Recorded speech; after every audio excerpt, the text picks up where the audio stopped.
Lesson 1. The rich don't work for money. The poor and the middle class work for money. The rich have money work for them. Dad, can you tell me how to get rich? My dad put down the evening paper. Why do you want to get rich, son? Because today Jimmy's mom drove up in their new Cadillac, and they were going to their beach house for the weekend. He took 3 of his friends, but Mike and I weren't invited. They told us we weren't invited because we were poor kids. They did? My dad asked incredulously. Yeah, they did, I replied in a hurt tone. My dad silently shook his head, pushed his glasses up the bridge of his nose, and went back to reading the paper. I stood waiting for an answer. The year was 1956. I was 9 years old. By some twist of fate, I attended the same public school where the rich people sent their kids. We were primarily a sugar plantation town. The managers of the plantation and the other affluent people, such as doctors, business owners, and bankers, sent their children to this elementary school. After grade 6, their children were generally sent off to private schools. Because my family lived on one side of the street, I went to this school. Had I lived on the other side of the street, I would have gone to a different school with kids from families more like mine. After grade 6, these kids and I would go on to the public intermediate and high school. There was no private school for them or for me. My dad finally put down the paper. I could tell he was thinking. Well, son, he began slowly. If you want to be rich, you have to learn to make money. How do I make money? I asked. Well, use your head, son, he said, smiling.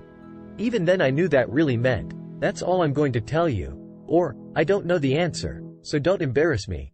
A partnership is formed. The next morning, I told my best friend, Mike, what my dad had said.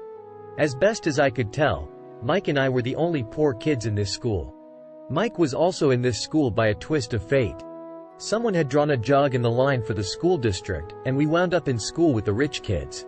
We weren't really poor, but we felt as if we were because all the other boys had new baseball gloves, new bicycles, new everything. Mom and Dad provided us with the basics, like food, shelter, and clothes. But that was about it. My dad used to say, if you want something, work for it. We wanted things, but there was not much work available for 9-year-old boys. So what do we do to make money? Mike asked. I don't know, I said. But do you want to be my partner? He agreed, and so on that Saturday morning, Mike became my first business partner. We spent all morning coming up with ideas on how to make money. Occasionally we talked about all the cool guys at Jimmy's beach house having fun. It hurt a little, but that hurt was good, because it inspired us to keep thinking of a way to make money. Finally, that afternoon, a bolt of lightning struck. It was an idea Mike got from a science book he had read. Excitedly, we shook hands, and the partnership now had a business. For the next several weeks, Mike and I ran around our neighborhood, knocking on doors and asking our neighbors if they would save their toothpaste tubes for us. With puzzled looks, most adults consented with a smile. Some asked us what we were doing, to which we replied, we can't tell you. It's a business secret. My mom grew distressed as the weeks wore on. We had selected a site next to her washing machine as the place we would stockpile our raw materials. In a brown cardboard box that at one time held catsup bottles, our little pile of used toothpaste tubes began to grow. Finally, my mom put her foot down. The sight of her neighbor's messy, crumpled, used toothpaste tubes had gotten to her. What are you boys doing? She asked. And I don't want to hear again that it's a business secret. Do something with this mess, or I'm going to throw it out. Mike and I pleaded and begged, explaining that we would soon have enough and then we would begin production. We informed her that we were waiting on a couple of neighbors to finish their toothpaste so we could have their tubes. Mom granted us a 1-week extension.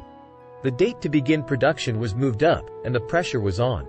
My first partnership was already being threatened with an eviction notice by my own mom. It became Mike's job to tell the neighbors to quickly use up their toothpaste, saying their dentist wanted them to brush more often anyway. I began to put together the production line. One day my dad drove up with a friend to see 2 9-year-old boys in the driveway with a production line operating at full speed. There was fine white powder everywhere. On a long table were small milk cartons from school, and our family's hibachi grill was glowing with red-hot coals at maximum heat.